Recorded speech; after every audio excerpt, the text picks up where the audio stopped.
B2B versus B2C. La réponse, enfin révélée. Indice, c'est pas si compliqué.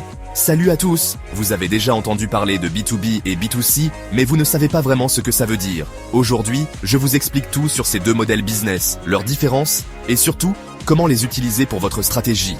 Restez jusqu'à la fin pour une astuce bonus qui pourrait bien révolutionner votre business. C'est parti! Première étape, on démasque le client mystère. En B2B, vous parlez à des pros, des décideurs, des managers ou des équipes entières. Imaginez, vous essayez de vendre un logiciel de gestion de projet à une start-up, vous allez devoir convaincre le CTO, le chef de projet, et peut-être même le stagiaire qui va l'utiliser au quotidien. En B2C, c'est plus direct. Vous visez le grand public, comme toi et moi quand on achète un t-shirt stylé ou un abonnement streaming. C'est le client final, celui qui utilise le produit ou le service directement. Pas de chichi, pas de réunion interminable, juste une envie, un achat.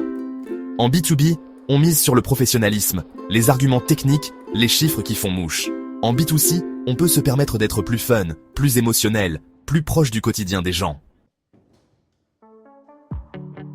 Accrochez-vous, on passe au processus de vente. En B2B, préparez-vous à un marathon, pas un sprint. On parle de cycles de vente longs et complexes, avec des négociations qui s'éternisent, des contrats à faire valider par toute la chaîne hiérarchique. En B2C, c'est plus simple, plus rapide, plus impulsif aussi. Tu vois une pub pour des chaussures qui brillent dans le noir, tu cliques, tu achètes. C'est le règne de l'achat d'impulsion, du coup de cœur, de la satisfaction immédiate. En B2B, on mise sur la construction d'une relation de confiance, on bichonne ses leads, on leur offre du contenu de qualité. En B2C, on joue sur l'émotion, l'urgence, la rareté. La communication, c'est la clé. Mais attention, on ne parle pas la même langue en B2B et en B2C. En B2B, on est sérieux, on va droit au but. On met en avant la valeur ajoutée du produit ou du service, on parle ROI, productivité, optimisation. Imaginez, vous vendez un logiciel de gestion de la relation client, vous allez mettre en avant sa capacité à augmenter les ventes de 20% ou à améliorer la satisfaction client de 15%. En B2C, on se lâche, on joue sur les émotions, le storytelling, l'humour. On veut créer une connexion émotionnelle avec le consommateur, lui donner envie de faire partie de l'aventure. Pensez à la pub Coca-Cola qui vous promet le bonheur en bouteille, ou à la campagne Nike qui vous encourage à Just Do It. Le plus important, parlez le langage de votre cible. Si vous vendez des logiciels de cybersécurité à des entreprises, ne leur parlez pas comme si vous leur vendiez des bonbons. En revanche, si vous vendez des vêtements à la mode, laissez parler votre créativité et n'hésitez pas à jouer la carte de l'émotion. Passons aux choses sérieuses, le prix. En B2B, préparez-vous à des montants qui donnent le vertige.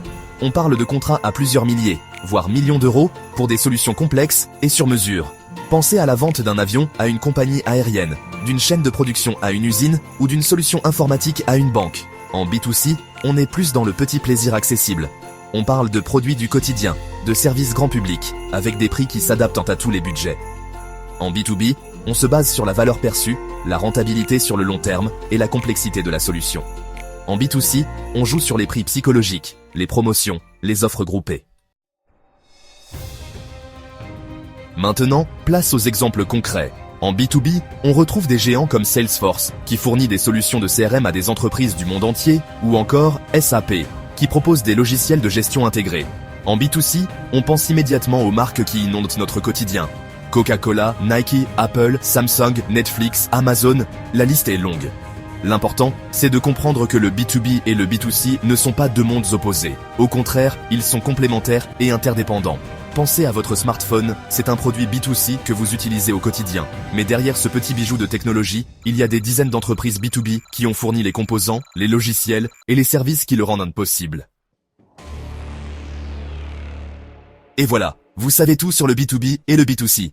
J'espère que cette vidéo vous a éclairé et que vous comprenez mieux ces deux modèles. Si cette vidéo vous a plu, mettez un pouce bleu, abonnez-vous et activez la cloche pour ne rater aucun conseil. Dites-moi en commentaire, vous êtes plutôt B2B ou B2C? On se retrouve bientôt pour d'autres astuces business. Ciao!